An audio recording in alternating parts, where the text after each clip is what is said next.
श्रीमद् भागवत गीता के 5वें अध्याय का महत्व। भगवान कहते हैं, हे देवी, अब सब लोगों द्वारा सम्मानित 5वें अध्याय का महत्व संक्षेप से बतलाता हूं। सावधान होकर सुनो। मद्र देश में पुरकुतसपुर नामक एक नगर है। उसमें पिड्डल नामक एक ब्राह्मण रहता था। वह वेद पाठी ब्राह्मणों के विख्यात वंश में जो सर्वथा निष्कलडुक था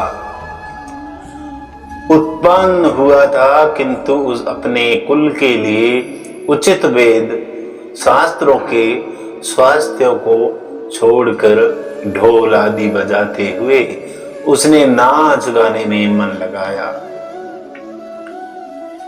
गीत, नृत्य और बाजा बजाने की कला में परिश्रम करके पिड्डलग ने बड़ी प्रसिद्धि प्राप्त कर ली और उसी से उसका राजभवन में भी प्रवेश हो गया था।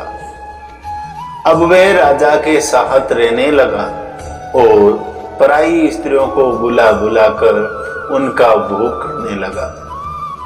स्त्रियों के सिवा और कहीं उसका मन नहीं लगता था।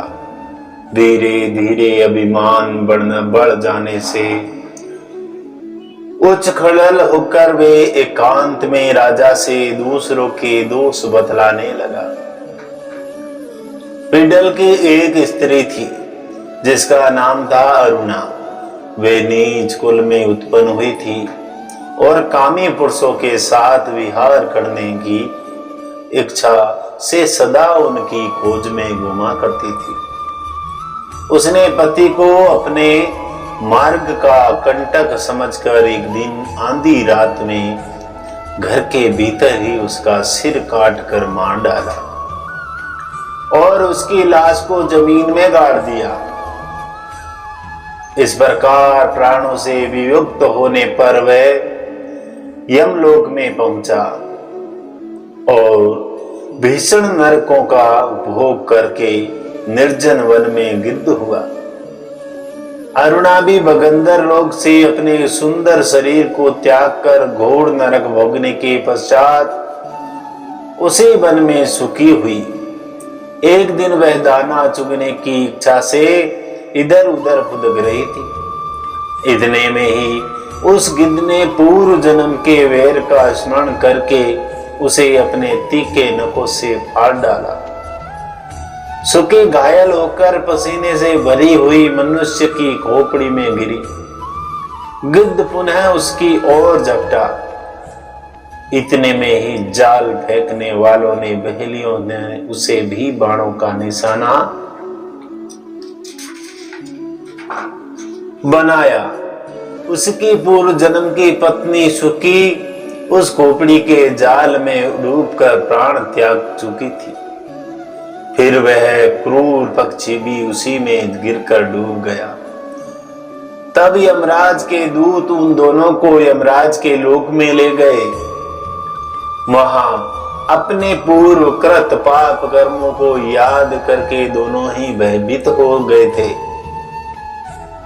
तदंतर यमराज ने जब उनके घृणित कर्मों पर दृष्टिपात किया तब उन्हें मालूम हुआ कि मृत्यु के समय अक्षात खोपड़ी के जल में स्नान करने से इन दोनों का पाप नष्ट हो चुका है।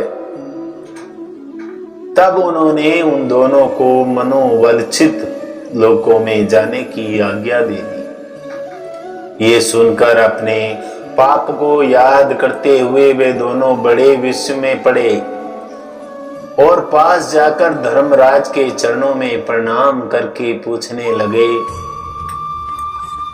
हे भगवान, हम दोनों ने पूर्व जन्म में अत्यंत घृणित पाप का संचय किया है। फिर हमें मनोवांछित लोकों में भेजने का क्या कारण है? कृपया ये बतलाइए। यमराज ने कहा, गड्ढा के किनारे वट नामक एक उत्तम ब्रह्मज्ञानी रहते थे। वे एकांत सेवी, ममता रहित, शांत विरत की और किसी से भी द्वेष न रखने वाले थे। प्रतिदिन गीता के 5वें अध्याय का जप करना उनका सदा का नियम था। 5वें अध्याय को श्रवण करके लेने पर महापापी पुरुष भी सनातन ब्रह्मा का ज्ञान प्राप्त कर लेता है।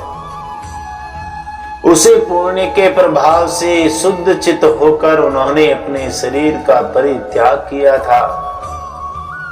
गीता के पाठ से जिनका शरीर निर्मल हो गया था, जो आत्मज्ञान प्राप्त कर चुके थे, उन्हीं महात्मा की खोपड़ी का जल पाकर तुम दोनों पवित्र हो गए हो।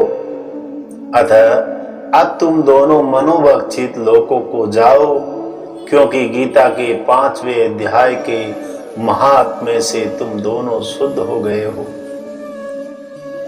श्री भगवान कहते हैं, सत के प्रति समान भाव रखने वाले धर्मराज के द्वारा इस प्रकार समझाए जाने पर वे दोनों बहुत प्रसन्न हुए और विमान पर बैठकर वैकुंठ धाम को चले गए।